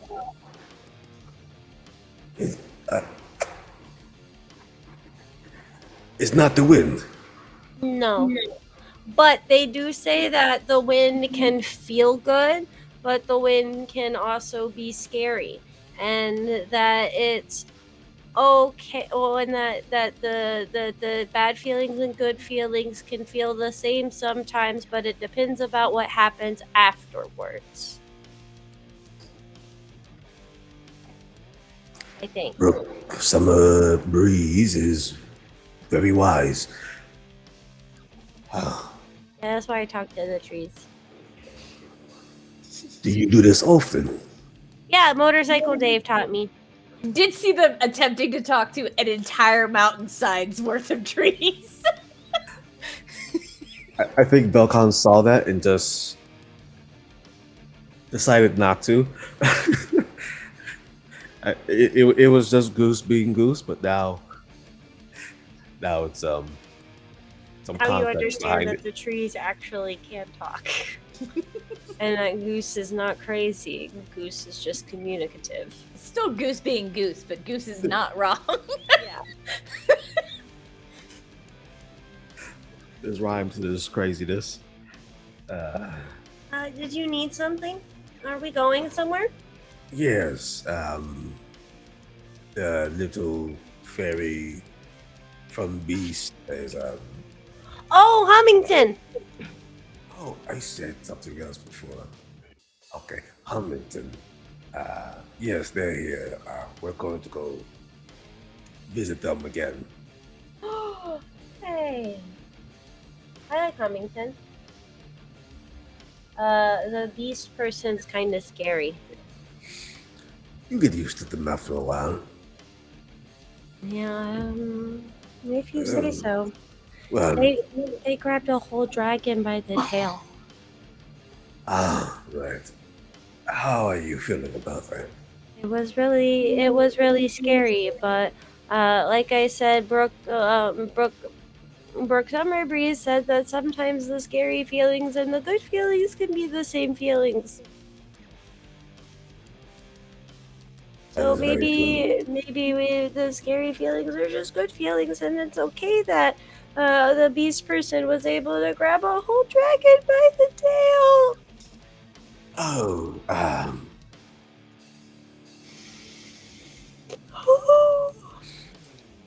oh, it's all right. Are you? A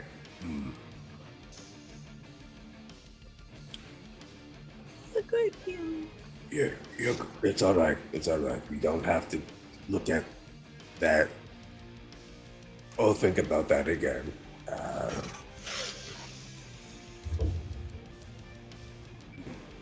Okay, if you say so, Vel'khan. Do you wanna? Would you like? I'm still new to this. I did it once with Cass. I don't. Would you like a hug? Would that help you? Goose gives you a huge hug. Or as big of a hug as, a 3-foot little bird fairy can give a person. I think as you guys hugging and having your sweet little moment, I think behind you appears Hummington and Cass. And Hummington goes, "Did you get lost?" Oh, he totally got lost. They totally got lost. I don't Yeah. get lost. Yes, I got lost. Oh, I'm so glad you're here to help Cass me. was pretty sure you got lost. Really, Cass? Oh, you know me so well, Cass. Thank you. Does everyone? Goose found Vel'khan, so we're all good. All right, let's go! And I think they just kind of like come marching up. Cass is dragging the sword. Do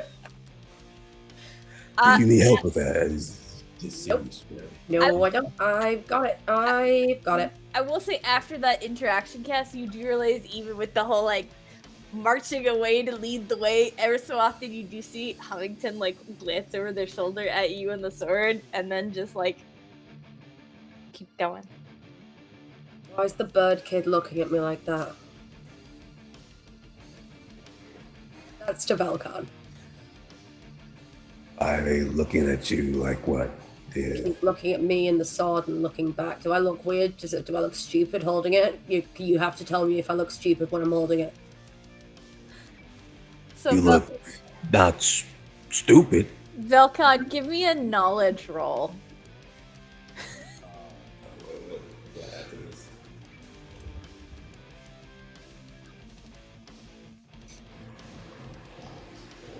Zero. Okay.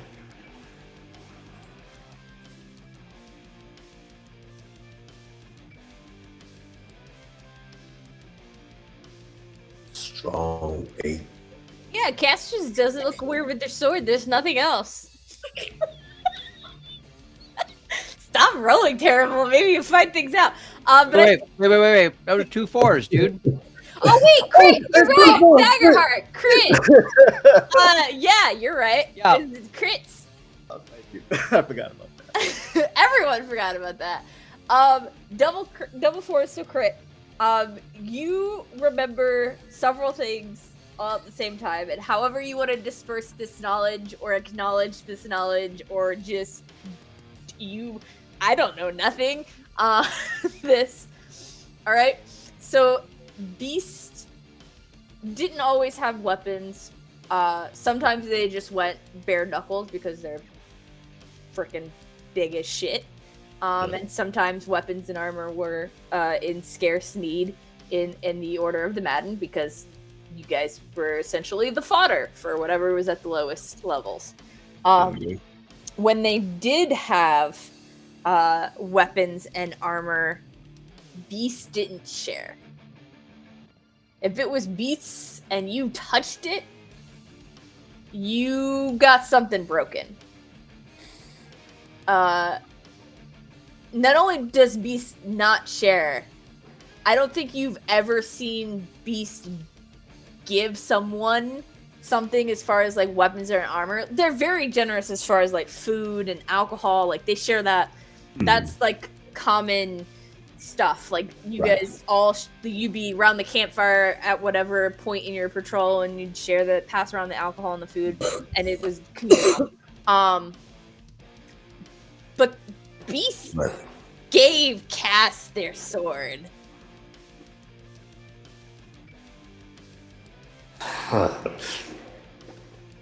Even if Beast gave Cass their sword as like a temporary here, hold this, it'll make you feel better thing, I guess, because your support sword is gone.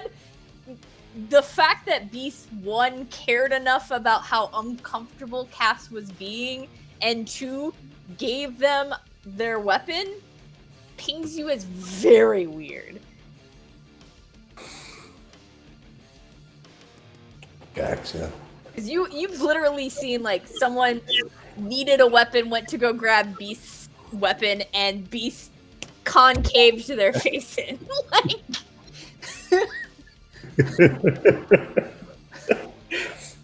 Got them very territorial about their stuff. Is it because I look weird? You can tell me. You need to tell me if it is I look weird. Again, Cass is freaking out. No, it's not that you look weird. You don't look weird at all. Weird is not the word. You do look uncomfortable, but it's pay attention. Forward, look forward. Pay attention. Don't get lost. Not you, Cass. Sorry, everything's difficult today. It's just what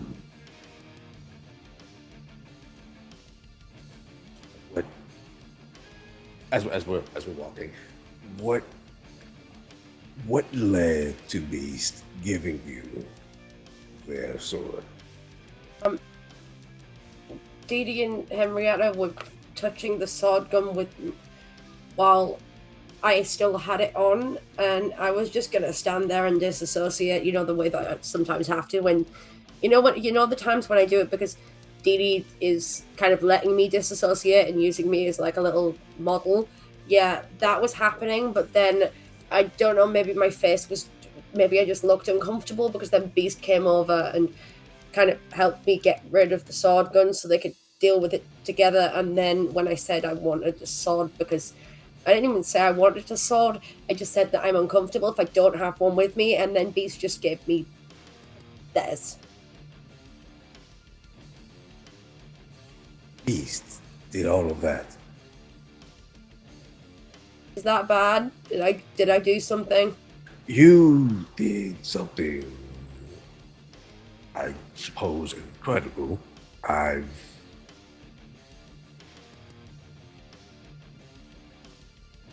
need to talk to Beast, and I think you're fine.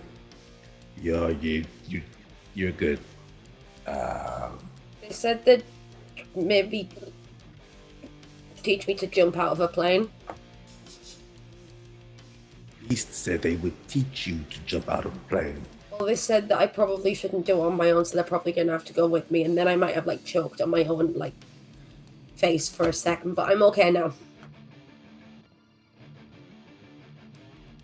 And doing great. Doing so great. You're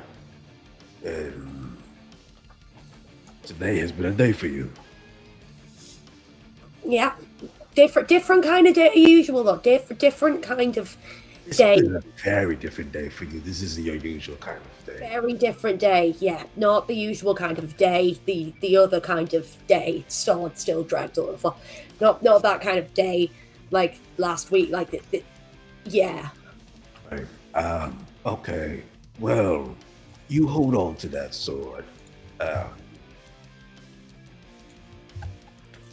I'm planning on it. I'm going to talk to Beast. This is interesting development. That's not disconcerting at all. As you all follow Hummington through the woods back towards the clearing and sit with that knowledge of Vel'khan being like, that's weird. Suspicious. Suspicious.